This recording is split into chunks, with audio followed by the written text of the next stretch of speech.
to the AFL 100, something that we've called as a group Project 2012. And to start that and give a framework for it, I'm going to ask Winton Gereluk to come up and share.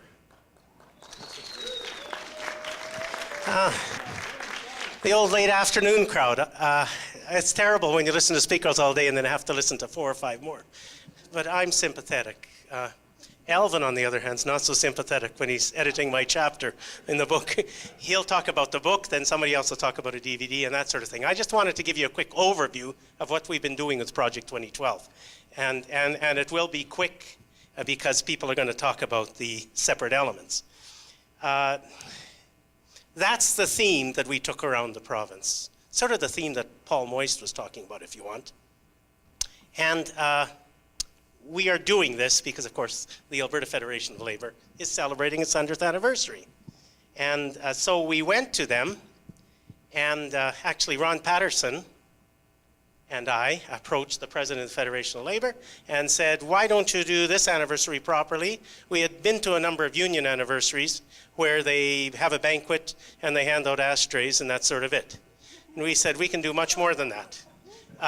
We can add some historical and educational content if you let us. And more importantly, if you give us some money to help us do it and some support from the Alberta Federation of Labour, because previous to that, ALHI had been pretty well operating on its own. We had unions giving us money and support, but the Federation had been mostly absent up until that point. And so we named a figure, what we'd need. And we asked them for $20,000 a year as base support, and then we asked them if we could get a per capita assessment of the members of the Alberta Federation of Labour, of the affiliates of the Alberta Federation of Labour, to give us 25 cents per member per year. And at the convention in 2007, they agreed to that. And I'm using UNA as an example of what that meant for them. 25 cents per member per year doesn't sound like much, but it does add up.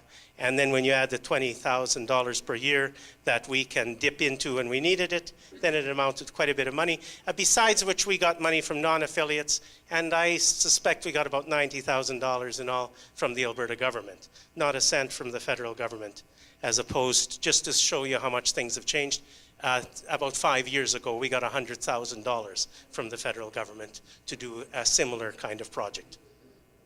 Yeah, this time we got a stable majority government. Okay.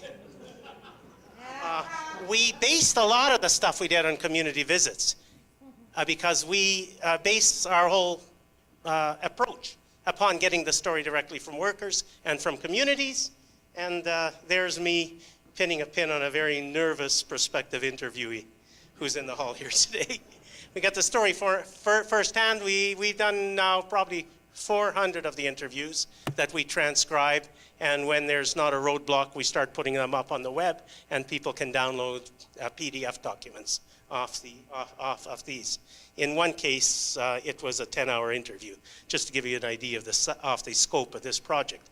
But it's very good when we went to do the book that Alvin's going to talk about and other things, when we could rely on these as the basis of what we publish, of what we disseminate by way of labor history.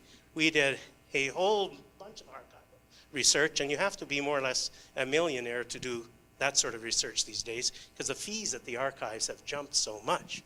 When you want to use a picture, or when you want to photograph or photocopy a document, you've got to pay a whole lot of money.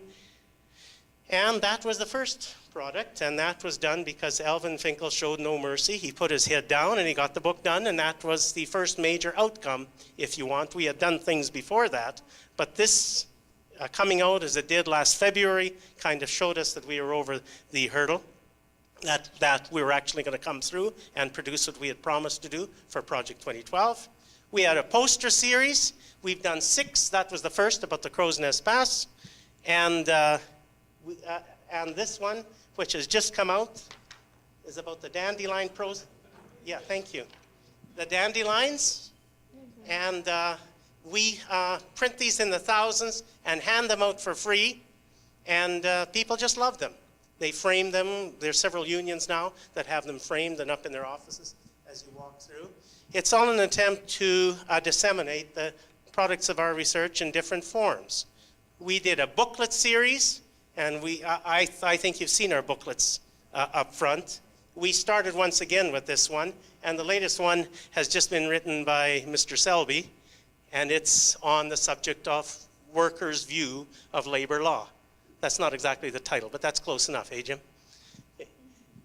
And once again, we printed these in the thousands. Some have gone into second printings, and we've encouraged unions to pass them around in union meetings and pick them up and make use of them in whatever way, and they have been, because they've been going. We have a topical video series. We thought that we'd produce about 11 of them. Now I think we're up to about 7 or 8, and some of them are half an hour long.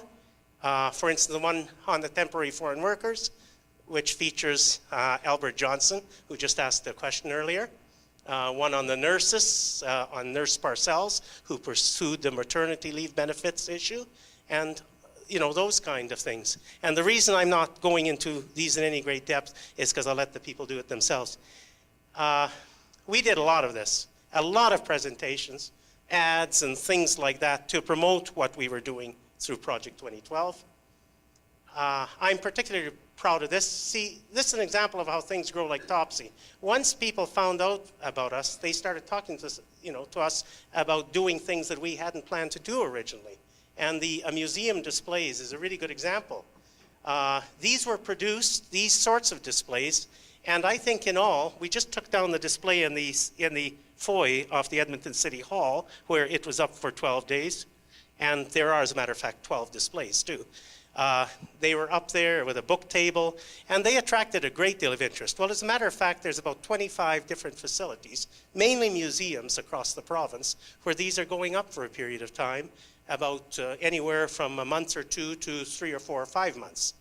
And these, by the way, were designed once again by Ron Patterson, whom we've really counted on a lot to do this sort of work. The website that we produced is the kind of website that serves as a repository for the stuff that we produce. People want to find our booklets or posters. They can find them there and they can order them, or in many cases, they can download them. The DVDs that we produce are streamed on this website, and that's been up and running for quite a while. We send out our notices through this website as well. I'm particularly proud of this one. The Historical Societies of Alberta approached us, and we started talking about the projects that they have school students do. Students in grade 4 to 9 across the province got engaged in projects where in their social studies classes. And this year they did work on labor history. I believe about 22,000 students participated. There's the premium. That's the SOS Magazine that goes out to all schools, to all students in schools. And, they print hundreds of thousands of copies of that magazine and distribute it. We stuck our ad in, and the editor, mischievously or otherwise, made it look like the premier's smiling on our efforts, okay? Events around Alberta, and I didn't know what to put there. So I put myself dancing with Vicky. But there's various events that have taken place and projects. In Calgary, we did a labor history walk, a fold-out map that shows places in Calgary where events of significance have happened. And then on the reverse side of this map, it describes what the event was. And a few weeks ago, the city donated buses, the union donated the drivers, and we took people around on this walk. And at the end of July, the same thing's going to happen. That's the Calgary project. In Red Deer, they're putting up a big stainless steel disc on the side of a downtown building showing images of labor and what labor has contributed to the Red Deer area. And that kind of thing all helps to raise the profile of labor. It's happened in quite a few of the communities, similar events and projects. Of course, the Maria Dunn musical tour, we took it. I believe that she'll perform about 13 or 14 times in the 2 months that are involved with the anniversary. And it's nice to go to places like Drumheller, Crow's Nest Pass, where the Alberta Federation of Labour is not seen very much, even though there are trade unions in the area, and to build a presentation around the concert that Maria presents. And of course, then we put out a document that you've seen, I hope. It's the program guide. Started out as a modest 12-page proposal and somehow grew to 88 pages, almost killing a few of us in the process. Once again, designed and put together by the miraculous Ron Patterson. Okay? Saturday, you must come. You really must. You can ignore everything I've said up to now, but listen to this. We've literally rented out the whole of Fort Edmonton Park. We've turned it into a labor venue. The interpreters that the park hires are all going to be dressed in period costumes and have each got a little labor thing to do to put the theme around. We rented out the hangar, which is, it's way up there in the corner. See, there's the Fort Edmonton Park logo, and if you go directly down and to the left, there's the hangar, and the theater, and the Ukrainian bookstore, and all of these venues. We've already sold about 3,500 tickets to get into the park, and the public is invited. We lowered the price to $5 from $17 entrance, thanks to the generosity of unions, and there's 950 people who have bought dinner tickets for that night. I don't know how we're going to feed them. Perhaps Jim can do the the fishes and the loaves, eh? Well, he's written very good books, you know. And so that's the park. Really, you must come. Park gates open at 10. We start the events at about 10:30. Big banner parade at 11:30. And then we've got live entertainment, a special convention, which is really just to look back at the last 100 years. And we commissioned Maria Dunn to do a song for you, which I'm not going to play for you because I don't have time. It's got about 8 verses in it. It's a history lesson in its own right, and we've played it back and forth across this province. People just love it, and she's going to do it twice at Fort Edmonton Park. Okay, so that is my presentation. That's an overview, and I'll let somebody else talk now. Thank you. What we thought we would do now is give you a sense of the content of the book. So Alvin will come up and talk a bit about the general content of the book and the way it was structured, and then all of the authors whose names begin with J will get up in order and tell you a story from their chapter. So with that, Alvin. Thanks, James. So the origins of this book actually go back to 5 years ago when it was decided that we would do Project 2012. I met with 3 people who were then working for the Alberta Federation of Labor. That was Jason Foster, Tom Fuller, and Jim Selby. And we basically agreed on a framework that ALHI was happy with for the book. And the point about the book is it's not a history of the Fed. It's the book came out to mark the history of the Fed. And by the way, today is exactly the day of 100 years. It was today that the workers met in Lethbridge. So, but the notion was to do a history of working people in Alberta. And the Fed is important in that history and is in all the chapters after its formation. But the intent of the book is much broader. As Winston mentioned, the 400 interviews or so that the ALHI has done form kind of the backbone of the book. And it's meant to be a popular history that at the same time is academically rigorous. So we don't just rely on the interviews. Interviews are really, oral history is really good for capturing what people think about particular events they participated in. It's not very good for getting the dates right and the chronology right and this kind of stuff. So there's lots of archival work as well in the book. It's a very reliable history of working people in Alberta. And we were lucky that we were able to build on Warren Karagada's very good book that was done in 1979, Alberta Labour Heritage Untold. But that book is an historical artifact itself. It reflects a kind of institutional notion of labor history that was still common in that period, where you're largely just dealing with unions, dealing with strikes, mostly with white males. So it's a very good book of that type. This book is meant to be much broader, to include the struggles of women, of people of color, of Aboriginal peoples, and looking at the lives of workers in their communities. So it's meant to be a much broader kind of book. So I'll just go very quickly through the chapters of the book, and then we'll have the people whose names, the authors whose names starts with J, give their little spiels. So we start the book with a chapter that is not about unions at all, where the word union will never appear, and that's a chapter on the 97 or 98% of Alberta history in which Native peoples were the only peoples in this province.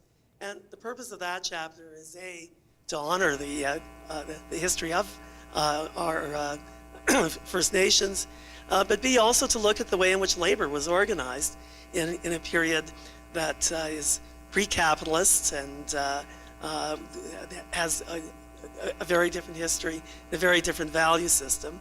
And hopefully that chapter gives some pause about, much of what happens afterwards. The second chapter deals with the early arrival of Europeans in the area. It looks at the fur trade period, which is something of a partnership of Europeans and Native people, although not an equal partnership, and then the settlement period, which is straight imperialism.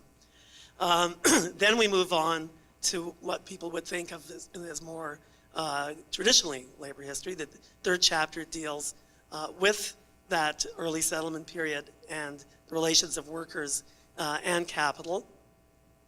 Then you have a number of chronological chapters. A lot of what we try to establish, I think, in the chronological chapters is a different narrative of Alberta.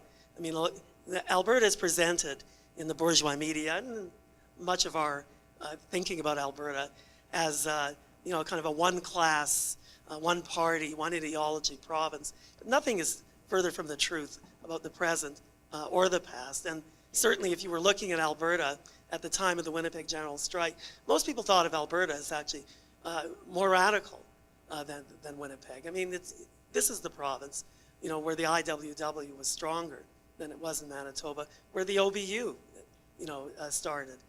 This is the province where the CCF had its founding meeting, not Regina. People know about the Regina Manifesto, but it was at a meeting in Calgary, and it was in Calgary because the radical MPs who formed the original CCF were mostly Alberta MPs.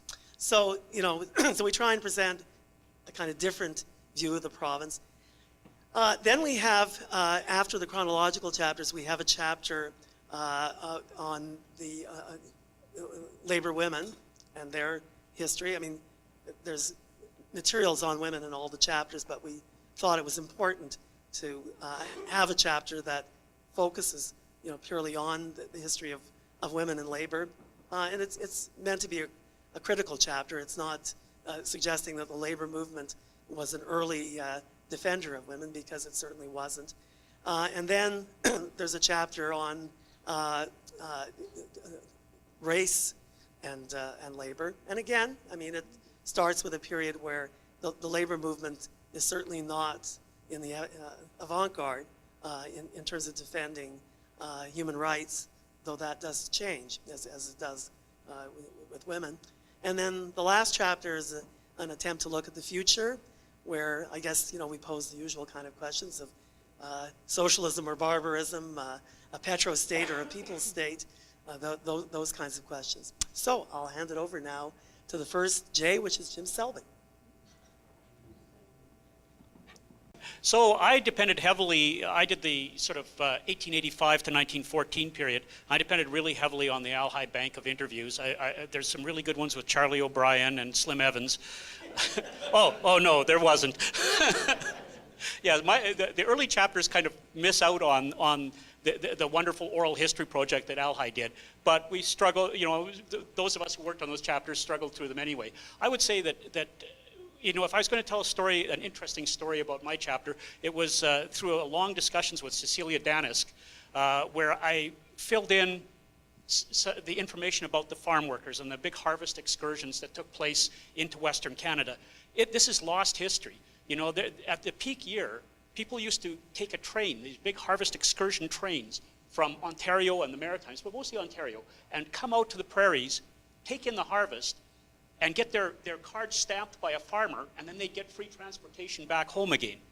So the CPR and later the CN put these trains on. In 1925, 54,000 workers came from Ontario out here to work the harvests and then go back home. 250,000 of them between 1901 and 1914 alone. And you know, when one of the discussions today was about WCB and how WCB didn't cover farm workers. And you could see around the room when that was said that people are saying, well, yeah, but how many farm workers are there? Well, the farm workers were the largest single component of the labor force in Alberta and Saskatchewan and Manitoba for a long, long time. And so depriving them of those rights was in fact a hugely significant thing. Almost no one tried to organize these migrant workers, and it should come as a surprise to no one that the only union to give it a real shot was the IWW. And while I was, you know, when I was at university, I was actually a card-carrying wobbly. It was romantic, and I thought it was pretty cool. But it sort of slid, and you know, I've spent 25 years in the labor movement and become a different kind of socialist. But when I started working on the IWW and saw the work they'd done with the navvies and the work they'd done with the harvest excursionists, I said, man, there's a lot more to these guys than met the eye. You know, they were a wonderful union that unfortunately was smashed by a combination of the state and the employers. Okay, thank you. James. So my chapter deals with the period 1940s and 1950s. And what I thought I would do to talk about it now is to tell a single story or set of stories from that chapter that are perhaps the perfect image of the Alberta that we're told was created in the 40s and the 50s, and then the inverse of that image. In February of 1947, a group of drill workers struck oil at Leduc number 1. That changed the Alberta economy in all sorts of ways, slowly at first, but it had significant effects. Right after Leduc, a whole load of drill workers are going across the Leduc area, across northern Alberta, looking for oil. And these men, often working in small crews, moving around a fair bit, remained unorganized. In 1949, Tom McCloy of the Oil Workers International Union started organizing around Leduc. He started collecting names, and he got enough workers signed up on cards to be able to take it to the Industrial Relations Board and get a vote. He handed his cards in, or his list of names in, and in the week or week and a half between when he handed his cards in and when the vote was to occur, all of the workers that had been around that he was signing up were moved to BC and the Northwest Territories, and new workers were brought in expressly told to vote anti-union. He failed to organize the drill workers, and there has been no serious successful organization of drill workers since. But the drill workers aren't the most important workers by number in the petrol industry. The most important workers in the oil industry are petrochemical workers. These were guys, men and women, working in factories, particularly around Edmonton at first. And in 1951, the OWIU, the oil workers, brought in a new organizer, Neil Reimer, to whom the book is dedicated. They brought Neil in from Saskatchewan to start organizing the workers. He was not greeted with open arms. In an interview, he said, "I learned that there was an understanding between the Manning government and the industry that they would try to keep our union out. Certainly, I wouldn't say that we were welcomed. When a lot of neighbors found out that I was a union representative, I was looked upon as the guy that came here to kill the goose that laid the golden egg. But Neil had figured out some pretty crafty ways to organize. The early 50s were a different time in Edmonton. People shopped downtown. And when I say people shopped downtown, really what I mean is that women shopped downtown, and men who had driver's licenses drove women downtown. So what Neil did was he opened a shop on Jasper Avenue, the main street in downtown Edmonton, and made sure he sat in the window every Saturday morning. Because in the afternoon, the guys that came in the afternoon, they could go to the bar. But in the morning, they have no bar to go to. He just sat and waited. And after a few weeks, guys started coming in, and they started hanging around. And they talk about anything. But eventually, they started talking about the union. And then they started thinking about the union. And then he started organizing. His first major plant to organize was the British American plant. And he got 2/3 of the workers to sign union cards. The Industrial Relations Board stalled before they had their hearing that had to precede the vote. And when the hearing happened, the entire board of directors of BA came in from Toronto to attend the meeting. There were rallies that he'd organized to try to keep the union strong as they were leading into the vote. And every time one of these rallies occurred, BA men were there writing down the names of who attended. When the vote finally came, union lost by 10 votes. But, and here I'll quote another bit from one of Neil's interviews, all my supporters quit their jobs and went to work at the other two plants, the Celanese and CIL. There were enough workers who quit the BA plant that they had to shut the plant down. It's an organizing strike. I tried to persuade them not to do it. BA had to bring in people from other plants, a foreman and whatnot, to run it until they hired other people. I was against the workers quitting, but I couldn't persuade them. They weren't going to work for those bastards. I knew if they quit, it would be a long time. The anti-union guys would have to die off. They finally did, and we got the plant years later. But more importantly, the union guys that quit BA and went to Celanese and CIL organized those plants. So within months, both of the other two major refineries or petrochemical plants in Edmonton were organized.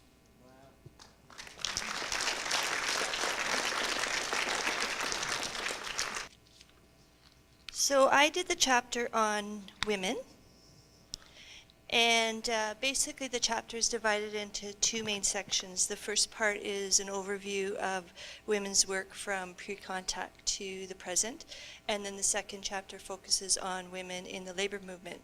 And not surprisingly, early in the province's history, few women were engaged in paid work outside of the home.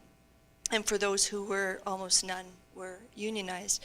One notable exception was the mostly women workforce at Edmonton's GWG plant, which was founded in 1911 and unionized by the United Garment Workers shortly thereafter.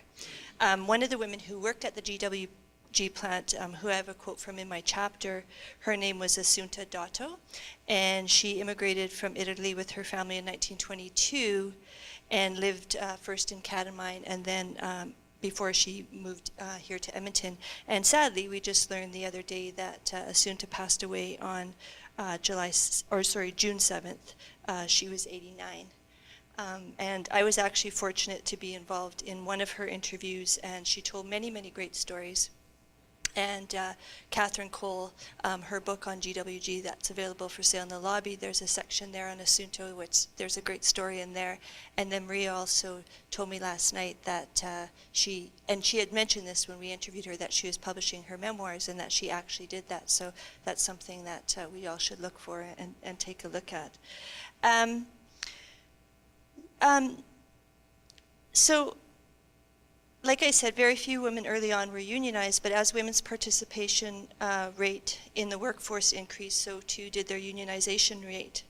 And women workers, like all workers, have benefited greatly from being unionized in terms of, pay and benefits and working conditions and whatnot.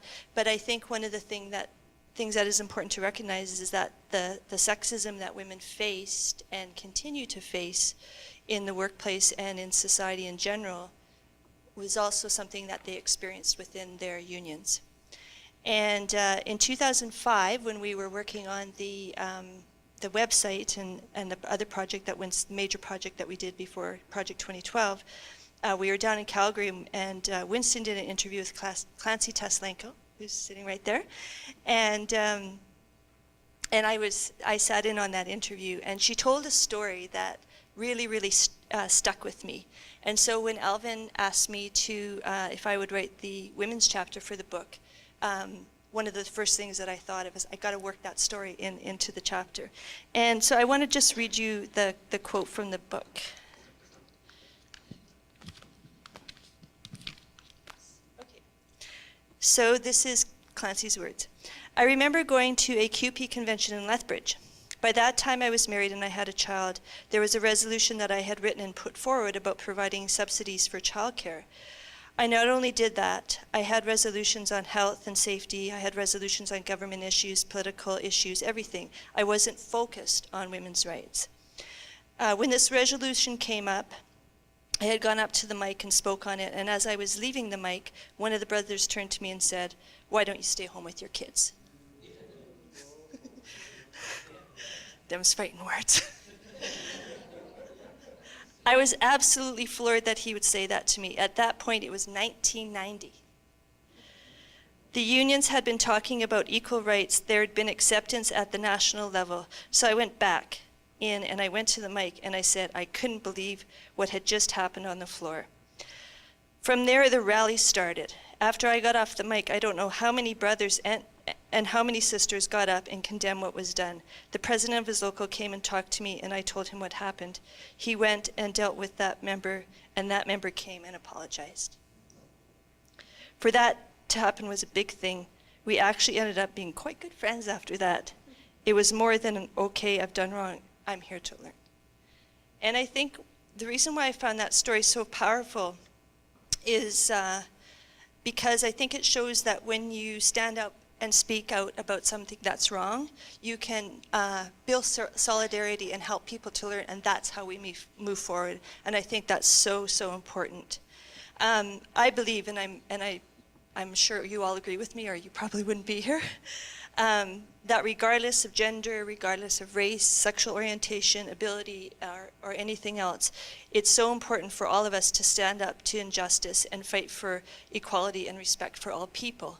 And when I was doing the research for the book, I came across a collection of essays that the Women's Committee for the Alberta Federation of Labour had put together for the 75th anniversary of the Alberta Federation of Labour, and I hadn't even known that this existed. And so there was essays from all sorts of people in the book, and there's actually one from a male in the book, and his name was Bill Berezowski, and he was with the mine mill, the Smelter Workers Union, and he actually was on the Women's Committee, and they designated him as their honorary feminist on the committee.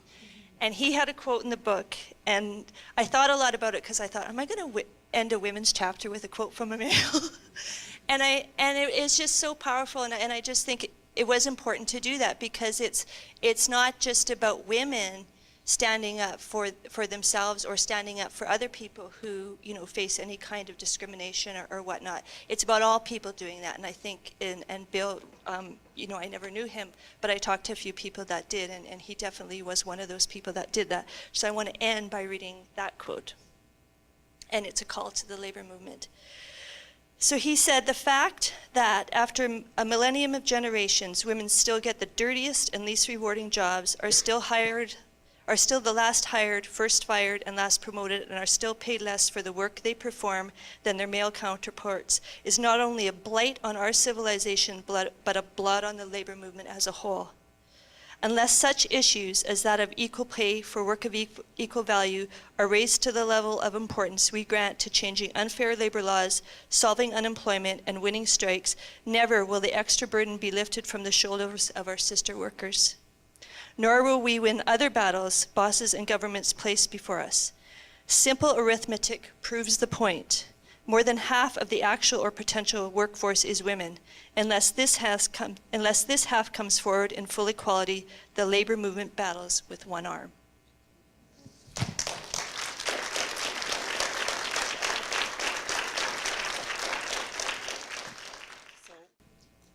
I'm just going to try and give you, I don't know, some sort of a overview of what's actually in my chapter, which is called, I think, Racialization and Labor. And I use the word racialization because in terms of race, I see it as something that we actually produce within society through the meanings that we give to everyday things that we do, the everyday ways that we look. So that's why I use racialization. Doesn't mean I don't believe in race or I don't believe in racism, but it allows me to look at process as opposed to just what is. My book really I see it as a sort of an interruption of the traditional understandings of trade union movement, and also looking at how we can include others who have traditionally been excluded. I think the primary category that we look at in terms of labor and working class labor is the concept of class. And I think sometimes when you look at racialized labor, it's more than about class, it's also about race. So it's not just about looking at, you know, what conditions people work in, their economic level, etc., how they band together in solidarity. It's also about the ways in which race within a society affects their experiences. So it's not just class, it's also about race. So my chapter sort of outlines, starting from the founding of the province in the early 1900s, right the way through to about 2009. It starts by looking at the idea of how Canada has traditionally excluded peoples who are racialized. And I take that position because I think if we're going to move forward as a labor movement, we have to be aware of some of the tensions within our group, so to speak. So we have to clean up our house a bit. And we have to recognize that it's not just classed identities that we have, we also have raced identities. And then in looking at the history, it's also, the state is complicit because people were excluded. You know, workers weren't just wanted as farmers, etc. They were also wanted specific type of workers. They had to be white so that they could assimilate within Canadian society. So because of that, I think that what we have is a skewing in terms of our understanding of the development of labor in Alberta, because only certain people were allowed in at the turn of the century. And sometimes, unless we look at history, unless we talk to people, unless we generate oral history, we do in fact think that we have a true and accurate picture of how Alberta developed, who the workers are and were, and where they came from. Last night, a very nice lady said to me after the Maria Dunn concert, where Don had used some of the photographs that I found in different archives, said, "Oh, I didn't know there were any black people or people of African descent in Alberta." So yeah, and that person, I'm not outing you, but that person is not alone. Lots of people still today say, "I didn't know black folks actually lived or came to Alberta at the turn of the century." So the purpose of my chapter in some ways is a little bit different from some of the others, because it recognizes the spaces within the trade union movement and how we have to sort of argue and, not argue, but argue maybe among ourselves, but we have to work really harder in order to build a stronger union. So that's one point I wanted to make. Another quick point I also wanted to highlight was in terms of a specific case study, is the Brotherhood of Sleeping Car Porters. Now, how many of you have heard of the Brotherhood of Sleeping Car Porters? Oh, that's very good. I'm impressed. Hopefully, before you black union that existed in Alberta, they had a locals in Calgary, locals in Edmonton. And even though they were not huge numbers, they were an active organization, and they formed because they were often excluded by traditional white unions. So they formed their own unions, and that's where you see that nice, not just class, but also race, because they're committed to trade unionism, but then they weren't allowed into the mainstream white unions, so they formed their own. Now, the other issue around the Brotherhood of Sleeping Car Porters is that they also saw themselves beyond just pay, wages, and conditions. Because they were part of that larger Black African Canadian community, they saw themselves as responsible for uplift. So they would work on issues around equality for folks who were of African descent, and at the same time that spread to a much broader and wider community. So I think by about the 50s, the Brotherhood of Sleeping Car Porters were becoming much more active, and also the trade union movement was beginning to shift, because even though I give the trade union movement a bit of a hard time, there is room and there has been improvement. So by about the 50s and 60s, what you see is a push by some of the locals, particularly in the records that I looked at in the 50s, in Calgary. There were a number of them bringing forward resolutions, particularly to deal with fair employment practices, etc.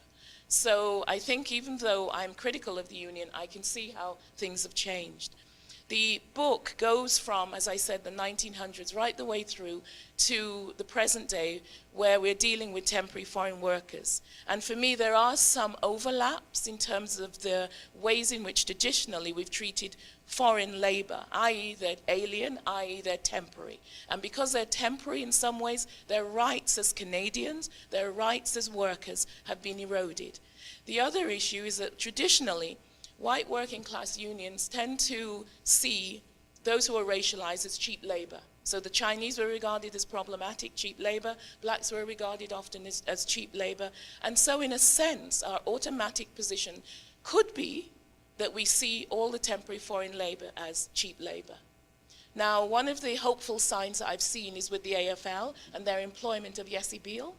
And her campaign with the unions, I think, has been a real insight and maybe a learning from the past of our mistakes and some of the things we didn't do so well to improve and to actually see how we can include within that broader brotherhood of workers, temporary foreign workers, rather than saying these are scabs, let's exclude them.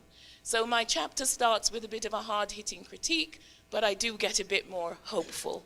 So, yeah, that's the best I can do. So I hope you enjoy reading. It is slightly strange, but you may get something from it. Thanks.